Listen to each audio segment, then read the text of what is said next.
guys, what's up? I'm back for vlogging. Her name is Dipika, beautiful Dipika. The back side is Aning one. You take the happy birthday tag and the wire? The over there is my sister-in-law. Because Hi, it's very guys. far, huh?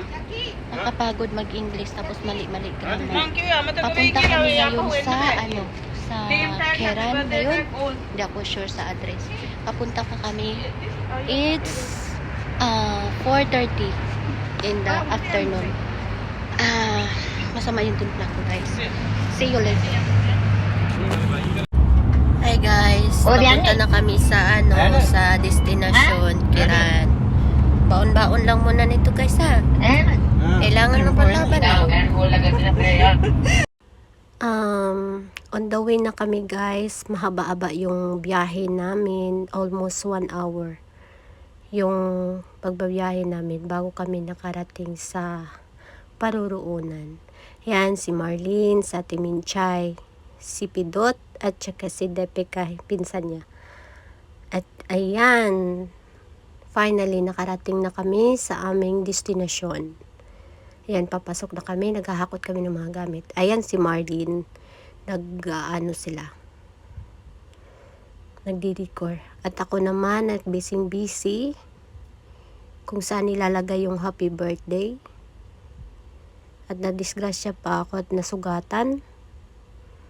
Kasi medyo mahirap yung, yung paglalagyan ng happy birthday. Inipit ko lang siya nang hindi siya mahuhulog. Pag nagdi-decor ka, guys, dapat may technique ka kung paano mo siya i-design. Kaya yan, medyo natagalan ako. Kasi nga ayaw dumikit. Ayun, finally na siya. Nagdikit na siya. At time to try the light. If it's working, it's working. And then yan, nagsisimula na akong paglalagay ng mga flowers.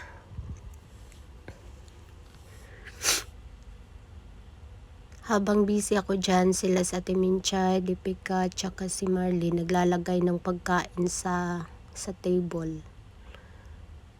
Ayan. Medyo mahirap siya kasi dinidikit-dikit ko lang yung mga flowers dyan. At hindi ako gumamit ng kahit na anong sponge, foam. Ayan. Technique lang talaga, guys, para mabuo mo yung yung decoration mo gagawin. Ayan. Ayan na siya, guys. Yan na yung itsura niya. At thanks God, nagustuhan naman ng customer. At saka nabigyan pa kami ng tip, 10 KD. Pag uwi gutom, dumiretso sa Pizza Hut. Nakapizza. Yan na, guys. Yan na yung kabuuhan. Thank you.